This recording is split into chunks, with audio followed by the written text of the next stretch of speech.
All right, here's some future Star Wars content from MovieWeb. Let's go. Hello. I started this gangster shit. This the motherfucking thanks I get. Hello. I started this gangster shit. And this the motherfucking thanks I get. All right. Welcome to Comic Artist Pro Secrets. You're listening to Ethan Van Sciver, 25-year veteran of the comic book industry, great big Star Wars fan. MovieWeb, well, are they a trustworthy news source? There's question marks at the end of everything. That means that I have to put a question mark at the end of the title of my video that I'm making based on their article. That's not necessarily the best thing. But what more can you expect from B. Allen Orange? B. Allen Orange, who makes all of his articles about me. I don't know why. He's constantly trolling this audience and your host, Ethan Van Sciver. Star Wars 9 leak reveals shocking traitor in Revenge of the Sith type, and then you have to change your tone as you're reading this aloud. Twist? Because it's a question, because we're not sure. Is it a leak or is it not a leak? If it's a leak, then this is a period or an exclamation point. If it's not a leak, it's just a rumor, and in that case, you can put a question mark, B. Allen Orange. But you know this, B. Allen Orange. All has been quiet on the Star Wars Plan 9 front as we enter the 8th week of shooting on the upcoming trilogy ending sequel and the upcoming franchise ending film. In all likelihood. But today we have some jaw-dropping news. There is a traitor in the midst, and it will shock and upset fans who aren't going to see it coming. Not by a long shot. Well, now they will. Now they will, B. Allen Orange, because this might be a spoiler. Maybe. Don't know. Okay, so this is a rumor from a supposed link. Mike Zero, Star Wars content from the future. And won't be confirmed until Disney or Lucasfilm until after the movie is in the theaters. Also, this is a huge spoiler, so stop right there in your bantha tracks if you don't want to know what could be one of Star Wars 9's biggest secrets. Are we all good? Can we move forward now without the worry of crybabies ruining it for everyone else? Okay, cool. No period. Garbage tier. B. Allen Orange, stop mocking your audience over this. Just because you know something, supposedly, that you might know that you got from Mike Zero, that they don't, doesn't mean you can call them all crybabies. So what is the major shock twist that will reverberate throughout the canon? It comes on like an homage to Revenge of the Sith, once again proving just how much director J.J. Abrams wants to incorporate the prequel trilogy into this project, which brings the 9-film Skywalker saga to a close. Oh my goodness. What a great idea. Why don't you take something that's working and end it? That's been Disney's modus operandi since they originally got the trilogy. All the stuff that's good, let's kill it. All the people that we love, let's kill them. All the things that are working, that people dream about, fantasize about, draw drawings of. I mean, we do drawings of. I did Luke Skywalker dressed as a Blue Lantern, with a Blue Lantern construct lightsaber. It was totally bitchin'. Why don't we bring all that to an end as soon as possible? Even though we don't really have to, let's do it anyway. Let's bring it all to an end. I don't know why. Sick of it. Close that door. Close that window. Great idea, Disney. Though there have been rumors that this sequel will be split in two. When I get it, I will split it in two with a pair of scissors as soon as possible. Making people like movie Bob Chipman cry. Sorry. Making it 10 films total. If there's one thing that stands on the surface of every Star Wars film, it's that themes and storylines are repeated and echoed ad nauseum. With nausea. The Force Awakens was almost an exact clone of A New Hope. Thank you for admitting that, B. Allen Orange. With some original flourishes here and there, like killing Han Solo. That didn't happen in A New Hope, because then it would have been called No Hope. No, it was in the Disney movie. Let's kill Han Solo. Humiliatingly. While it would be easy to call Star Wars 9 a Return of the Jedi remake, don't worry, we will. We won't let simplicity stop us, B. Allen Orange. That's actually not going to be the case. Instead, it will directly tie into and echo the sum majority of Revenge of the Sith. But J.J. Abrams isn't going to full-on rip off, though. He's putting a fresh spin on the classic hidden character trope. There is a traitor that will be exposed. This character is someone who has already been shown as having an appetite for hatred and revenge. The rumor claims this. Let's see if this is in Mike Zero prose. Kylo Ren is suspicious of an individual in the First Order handing out information to the Resistance.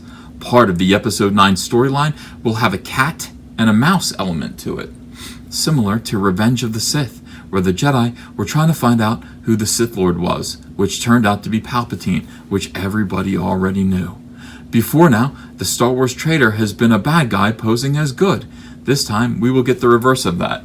In what is being called a delicious twist, we're going to take a bad guy and we're going to make him good. Yay! It's one of the villains that will be exposed as working for the good of the galaxy. And it's the First Order who will be betrayed. Cucked out. We're going to cuck out the First Order. Too bad. That's what you get. Palpatine was always hiding in plain sight. The same will happen here. With one of the villains we've come to loathe in The Force Awakens and The Last Jedi, giving the Resistance secrets and tactical information that will help them take down and destroy the First Order for good. Well, I loathe all of the characters. All of them equally, except for Rose Tico. Now, if Rose Tico turns out to be a twist enemy agent, I will be shocked. And I will say, oh my God, no, not Tico. Not Tico. But probably not. It probably will not be Rose Tico. You're saying it's a bad guy? It's a bad guy who's going to be good? The leak started to bubble up in May of 2018. It claims that General Hux, who is not exactly loved by Star Wars fans, well, that's because he's a redhead. That's because he looks like the bully kid from A Christmas Story. What's that kid's name? Not Grover Dill, the other one. I can't think of it. You guys will remember me, but he looks just like that guy. And fails to sell many action figures. He doesn't sell any action figures. He sells about the same amount of action figures as Rose Tico, but I don't think he gets packed as many. Like, I think if you buy a crate of Star Wars figures, maybe General Hux gets 1 or 2, and Rose Tico gets 16 in the box. That's the only explanation. I don't even have General Hux. I have all of the action figures, and I don't believe I purchased General Hux. I couldn't bring myself to it. In the meantime, I think I purchased about 50 Rose Tico figures, just because they were $1. $1 Tico. You can't pass up $1 Tico. If you see a Tico for $1 or less, you got to buy it. You got to buy low, sell high when it comes to Rose Tico. So he fails to sell action figures. So he's the mole resting within the First Order camp. So why would he betray his organization? Why? That was easily set up in The Last Jedi. Kylo has destroyed Snoke to become Supreme Leader Ren, and Hux just can't stand it. He just can't stand it. He hates Ben Solo, and he's so blinded by his disgust that he aims to take down the former Jedi pupil's whole operation. You know what? Never trust redheaded kids. I mean, girls, but male redheads, no. Gingers have no soul, and you shouldn't put them in charge of your First Order. You shouldn't do it. It's a bad idea. This is what happens, and this is what J.J. Abrams is trying to tell everybody. Is this a subtle shot at Joss Whedon, who is also a redhead? I think it might be. Hux doesn't want the Resistance to bring the First Order to an end.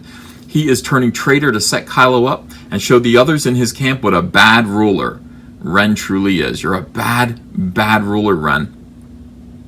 Kylo Ren, you're a bad ruler with a long horsey face.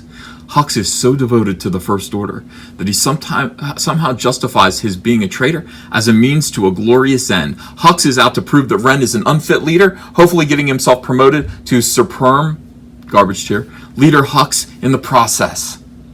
No matter how devastating that proves to be to his own organization. B. Alan Orange, good job. Good writing here.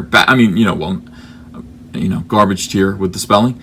But so far, we have not trolled me. That's good. It's doubtful that his motivations and his plans to help the Resistance will sell more action figures. That sounds like a mission Hux will eventually screw up, and it could very well backfire big time, relegating him to an Imperial jail cell with a smelly cellmate named Eaten Pie Skyver, where he'll be forced into a love-slave relationship with a space creature who creates cloth and stick action figures of Rose Tico, only so he can cut them up with his sharp, dirty nails, forcing Hux to eat them. What the holy hell are you talking about? B. Alan Orange, I get it. Eaten pie because I eat pie. Skyvore, I got it.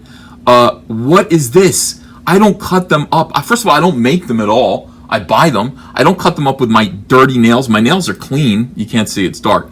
They are exquisitely clean. And Who would eat them? I wouldn't force Hux to eat Broken Rose Tico toys. I cut them up with scissors when I cut them up, which is rare. What in God's holy name? Why? Why do I have to be a part of this whole charade? You pretend to write articles. You pretend to have Star Wars content from the future. You don't put a question mark there, and you use your whole article to make fun of me eating pie. Great. Hux will probably... I'm not going to even give him satisfaction anymore. I'm just going to move on. Hux will probably get the worst death yet in this franchise if this all plays out according to plan. This latest leak... Wait, let me make a leaking noise. Is that a leak or a splat? It's more like a splat. All right. While not proven true at all, does seem plausible. There have been plenty of leaks since shooting began on Star Wars Plan 9, and they've all been from Mike Zero. And by the way, don't think for a minute that's not why Ryan Roundhead Johnson is after Mike Zero. He knows that Mike Zero, he's got that juicy Star Wars content from the future. He knows it. He knows it. It's about time Mike Zero gets the respect he deserves. We don't yet know what's true and what is subterfuge. The latest intel was dumped out of the loading bay that is the Sunday Express, which uses Mike Zero for reference. Take it with a pinch of poodoo. Very good. Let me, thank you so much, B. Allen Orange, for once again using an entire article about nothing. The only thing that this article lets us know is that Hux is a redheaded traitor. Of course he is. He's a redheaded stepchild. Of course he will betray all of his friends. You should have known better. And that you think that I should probably feed General Hux Broken Rose Tico figures. I don't know. MovieWeb, you're paying him for this? Seriously? Hey, want to follow me on Twitter? Okay, cool. I'm at Ethan Van Sciver. Talk to you there. If you enjoyed this video and want to become part of this community, subscribe to this channel by clicking the laughing man face logo right on your screen. Ring the bell for notifications as well. You'll never miss a live chat. And stay tuned, another video by Comic Artist Pro Secrets is coming right up.